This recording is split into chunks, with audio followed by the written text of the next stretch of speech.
Bonjour à tous, aujourd'hui on va parler cinéma, tapis rouge et superstition. Oui, on va plonger dans l'univers du Festival de Cannes, cette institution glamour qui, chaque année, fait briller la croisette. Accrochez-vous, on va monter les marches en quelques minutes, et promis, on mettra un peu d'humour pour que ça ne soit pas qu'une histoire de bobine.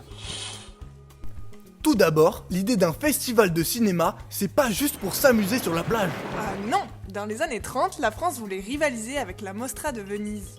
Mais pas n'importe quelle Mostra, celle-ci était sous le contrôle fasciste. Alors notre ministre des Beaux-Arts, Jean Zay, a décidé... Nous aussi on veut notre festival, mais avec un cadre plus chic, s'il vous plaît. Le duel Cannes vs Biarritz s'engage. Les deux sont des stations balnéaires huppées. Mais à Cannes, ils sont malins. Ils construisent des hôtels qui en jettent. Carlton, Majestic, Martinez et hop, Cannes l'emporte. Mais premier festival en 1939, que nenni. La Seconde Guerre mondiale s'invite et le projet prend du retard. La première édition n'aura lieu qu'en 1946, dans un bâtiment affectueusement surnommé le Bunker. Oh la classe! Passons maintenant aux affiches, car soyons honnêtes, quel graphiste n'aime pas juger une affiche?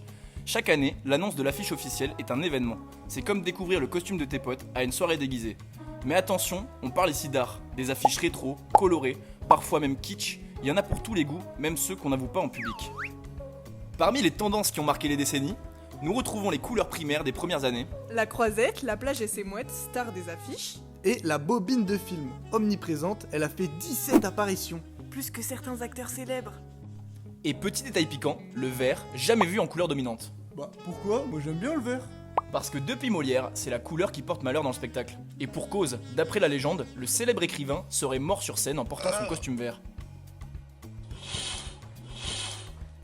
Ah, 1946, la toute première édition du Festival de Cannes après les turbulences de la guerre. Et voilà l'affiche officielle, qui est à mi-chemin entre une pub pour une croisière de luxe et une carte postale romantique qu'on enverrait à sa belle-mère.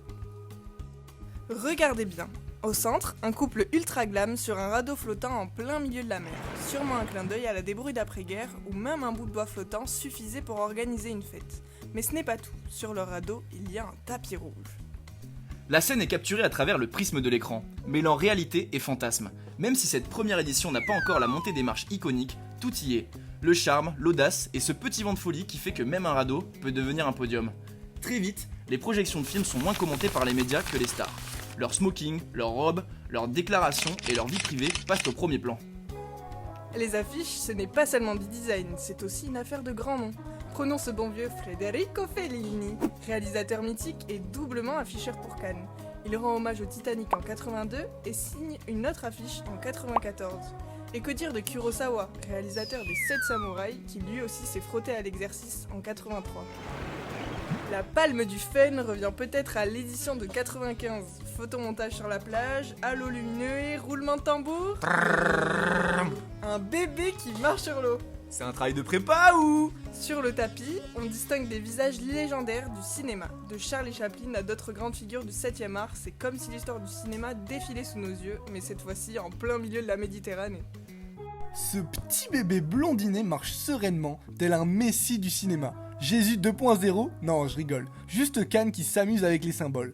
Peut-être une symbolique d'innocence ou un clin d'œil à la pureté du cinéma, encore jeune même après un siècle d'existence. Mais avouons-le, ça laisse perplexe et un peu hilar.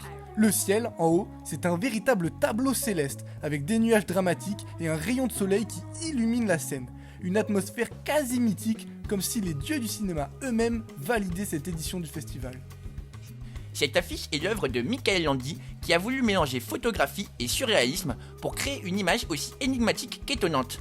Un style très en vogue dans les années 90 où le photomontage permettait de faire vivre des scènes impossibles. C'est du grand art surréaliste, un peu loufoque, un peu mystique, mais surtout mémorable.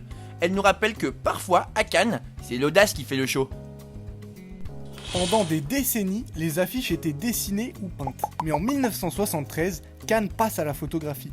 Petit séisme dans le milieu artistique. Aujourd'hui, depuis 2005, c'est 100% photo, ce qui n'empêche pas de jouer avec les références cinématographiques. Et côté couleur, le bleu domine les affiches cannoises, sans doute un clin d'œil à la Méditerranée, mais aussi à l'élégance intemporelle. Rouge et jaune suivent de près, histoire de rappeler un coucher de soleil glamour. Mais toujours pas de vert, on reste superstitieux. En 1979, Cannes décide de sortir des sentiers battus et nous offre une affiche signée Jean-Michel Follon, tout droit sorti de son univers cosmique. adieu les plages, les palmiers et les bobines de films. Cette fois, c'est un vrai trip graphique et symbolique. Folon, c'est le roi des mondes imaginaires. Avec 3 coups de pinceau, il vous emmène dans des paysages infinis et des ciels de rêve. Son style, minimaliste, des formes épurées, des silhouettes mystérieuses et des couleurs douces qui vous caressent l'âme. L'artiste trouve sa place partout, des couvertures de magazines aux sculptures, il parle au public en conservant cette petite touche d'enfantillage poétique. Un chapeau, 3 yeux et beaucoup de mystère. Regardez-moi ça. Un visage abstrait avec un chapeau aussi large qu'un parapluie de cinéma et surtout 3 yeux blancs perçants. 2 yeux sur le visage, comme prévu par la nature, et un 3e niché dans le chapeau. Mais pourquoi 3 yeux? Est-ce une vision divine du cinéma, un clin d'œil à l'omniscience artistique, ou juste un personnage qui a vu trop de films et a développé une vision périphérique? Ce qui est certain, c'est que cette affiche vous fixe. Oui, oui, vous. Elle vous invite à entrer dans le mystère du cinéma, où rien n'est vraiment ce qu'il paraît. Parce qu'à Cannes, les films ne se contentent pas de vous divertir, ils vous regardent aussi en retour. Parlons un peu des couleurs. Un magnifique dégradé entre le bleu et le orange, chaud et froid, lumière et obscurité. On pourrait dire que c'est un hommage à la dualité du cinéma, le jour éclatant des projections et la nuit mystérieuse des intrigues. Et ce bleu vibrant, il n'est pas là par hasard. Folon nous plonge dans une ambiance presque extraterrestre, comme si ce festival n'avait pas lieu sur la Croisette, mais quelque part entre Saturne et une galaxie lointaine. C'est là que Folon casse les codes. Pas de vedette glamour ni de symboles évidents comme la Palme d'Or ou la Croisette. Non, il préfère jouer la carte de l'évasion poétique. Ce visage étrange pourrait être celui de n'importe quel cinéphile, perdu dans les mondes qu'il explore à travers les films. C'est un rappel que le cinéma, c'est aussi une affaire de perception, de regard intérieur. Oh Théo, tu veux de bien? Ah mais ça tourne! En somme, cette affiche, c'est Cannes vue par Folon, un voyage dans l'inconnu, une invitation à ouvrir l'œil, voir les trois, et à se laisser emporter par la magie du grand écran. Alors, la prochaine fois que vous la croisez, prenez un instant pour plonger dans ces mystères, et souvenez-vous, à Cannes, même les affiches racontent une histoire. Pour conclure, Cannes, c'est plus qu'un festival, c'est un véritable événement culturel et artistique. Un moment où la Croisette devient le centre du monde, où les stars brillent, et où les affiches racontent une histoire tout aussi fascinante que les films qu'elles célèbrent. Voilà, chers amis, notre voyage à travers le temps et les affiches de Cannes touche à sa fin. Une chose est sûre, que vous soyez cinéphile ou juste amateur de belles images, le festival de Cannes sait nous faire rêver. Alors, prêt à monter les marches l'année prochaine ? Soup